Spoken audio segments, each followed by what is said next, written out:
नमस्कार मित्रों, भाग्या जी एस्ट्रो में आप सभी का बहुत बहुत स्वागत है। मैं आचार्य मिथिलेश पांडे आज चर्चा करूंगा कर्ज, लोन, इसको ऋण भी बोलते हैं या कहीं इसको डेट भी बोला जाता है। शब्द कुछ भी हो, लेकिन सार यही है कि धन की कमी, जब धन की कमी हो जाती है हमारे जीवन में तो कर्ज बढ़ने शुरू हो जाते हैं, चाहे किसी जरूरत के मद में या कोई खास मकसद से हमारे जीवन में कर्ज आ ही जाता है। बहुत परिस्थितियों में कर्ज से छुटकारा जल्दी मिल जाता है, बहुत परिस्थितियों में कर्ज एक लंबे समय तक छोड़ ही नहीं पाता और जीवन में कर्ज बढ़ता ही चला जाता है। और कुछ लोग ऐसे भी होते हैं जिनके जीवन में कर्ज कभी आता ही नहीं। तो इस वीडियो में समझते हैं वो कौन से ग्रह योग, कौन सी ज्योतिष सूत्र, वो कौन सी परिस्थितियां बनती है कि एक व्यक्ति के जीवन में कभी कर्ज आता ही नहीं और एक व्यक्ति पूरे जीवन कर्ज में दबा ही रहता है। इन सारे विषय वस्तु की चर्चा करते हैं इस वीडियो। आइए समझते हैं ज्योतिष के हिसाब से कर्ज की व्यवस्था क्या हो सकती है, कर्ज के वो कारण क्या हो सकते हैं। यूं तो जब व्यक्ति का जन्म होता है तभी से वो कई कर्जों को लेकर के जन्म लेता है। देव ऋण, पितृ ऋण, ऋषि ऋण जैसे ऋण तो हमारे जन्म से ही शुरू हो जाते हैं। परंतु जब ज्योतिष की बात करते हैं तो बहुत सारे ज्योतिष की विधाओं में अलग अलग ऋणों की व्याख्या की गई है। परंतु ध्यान देने योग्य बात है कि वैसा कोई सूत्र, वैसा कोई ग्रह की चर्चा की जाए तो आम जनमानस से उसका कनेक्शन हो सके। आइए समझते हैं ज्योतिष के हिसाब से कर्ज कैसे जीवन में बढ़ जाता है और कब कर्ज बढ़ता ही नहीं।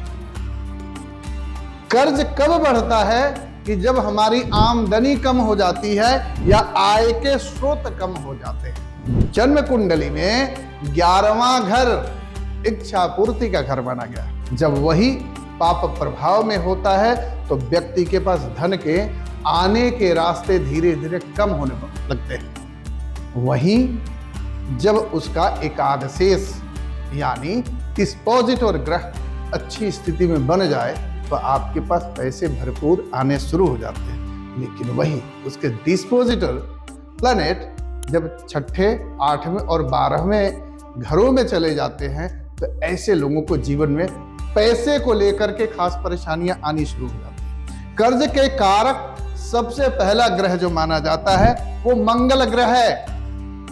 मंगल ग्रह का 6ठे भाव से कनेक्शन, 6ठी राशि से कनेक्शन या 6ठे, 8वें, 12वें घर में जाकर के पाप प्रभाव में हो जाना या पीड़ित हो जाना भी व्यक्ति के जीवन में सबसे ज्यादा कर्जदार बनाता है। जब वही किसी शुभ ग्रह की दृष्टि मंगल का पड़ रही हो, सूर्य की दृष्टि पड़ रही हो, बृहस्पति की दृष्टि पड़ रही हो, अच्छे शुभ दशा आ गई आपके जीवन में तो कर्ज उतर जाते हैं। लेकिन कोई ऐसा योग, कोई ऐसा ग्रह की दशा या कुछ ग्रहों की अपने मैच्योरिटी एजेज होते हैं, उस हिसाब से ग्रह अगर अच्छी स्थिति में बन जाते हैं तो व्यक्ति के जीवन से कर्ज उतरने शुरू हो जाते हैं।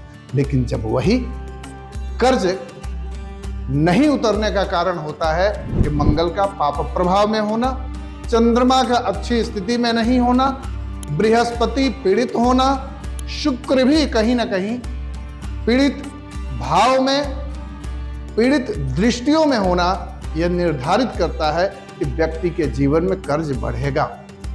यूं तो कर्ज बढ़ाने का कारक ग्रह मंगल होते हैं, परंतु कर्ज बढ़ता कब है?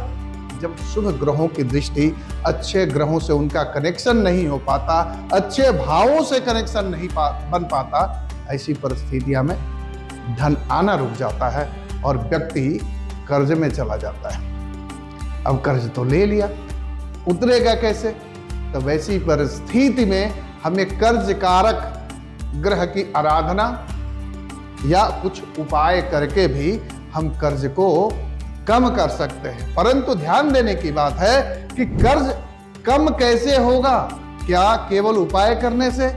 नहीं, आय के साधन बढ़ाने से। तो हमें सबसे पहले काम ये करना चाहिए कि आय के साधन बढ़ाने वाले ग्रहों को मजबूत करना, उनसे आशीर्वाद लेना।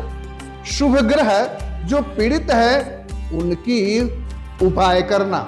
ऐसी परिस्थितियों में जब धन आना शुरू होगा तो स्वयमेव ही कर्ज उतरना शुरू हो जाएगा। तो सबसे पहले क्या करना है कि अपनी जन्म पत्रिका में शुक्र की स्थिति देखिए, बृहस्पति की स्थिति देखिए, उनका उपाय कीजिए। उसके बाद मंगल के उपाय के लिए क्या करना है, तो कर्ज निवृत्ति के लिए एक सबसे बढ़िया स्तोत्र आता है, ऋण मोचन मंगल स्तोत्रम। इस स्तोत्र का पाठ सही विधि विधान यानी शुभ मुहूर्त में संकल्प लेकर के करना चाहिए और रोज 1 पाठ, 3 पाठ, 5 पाठ, 7 पाठ जितना हो सके करें। हनुमान जी के मंदिर में मंगलवार के दिन हनुमान जी को कुछ न कुछ लड्डू या बूंदी भोग लगाने की आदत डालें। तीसरा काम क्या करना है, 1 दीपक तुलसी माता के नीचे और 1 दीपक शिव मंदिर में जलाने की प्रयास करना चाहिए। जब ये करते हैं तो देखेंगे कुछ ही दिनों में आपके मन के अनुरूप धन का आगमन भी शुरू हो जाता है। और दूसरी प्रक्रिया ये होती है कि आप कर्ज से धीरे धीरे बाहर होना शुरू हो जाते हैं। इसके अलावा ये भी ध्यान रखने की जरूरत है कि जब भी कर्ज ले, जरूरत पर ही कर्ज ले, बिना किसी खास जरूरत के कर्ज लेने की आदत कभी भी नहीं डालें। तो इस वीडियो में मैंने कर्ज से निवृत्ति के लिए कुछ उपाय बताए। अगर आप भी किसी कर्ज से रिलेटेड कोई समस्या से परेशान चल रहे हैं तो इन उपायों को श्रद्धा, नियम और विधि से जरूर कीजिए। आप देखेंगे कि कोई भी समस्या ऐसी चल रही हो, कर्ज से निमित्त हो, समय पर पैसा नहीं जा रहा हो, इंस्टॉलमेंट में देने में दिक्कत आ रही है या लौटा नहीं पा रहे हैं, इसके अलावा भी बहुत सारी चीज़ें, आपसी संबंध खराब हो रहे हों, तो इस उपाय को एक बार जरूर कीजिए। और समस्या कोई भी हो जीवन में, जब भी आपको लगे तो भाग्या ज्येष्ठों को जरूर कॉल करें। यहाँ के ज्योतिषी, यहाँ के वास्तुशास्त्री और विद्वान लोग आपको आपके जन्म पत्रिका के हिसाब से सही रास्ता दिखाएंगे और सही उपाय बता करके आपके जीवन में जो खुशियां खो गई है उस खुशियों को लाने का एक सही तरीका आपको बताएंगे।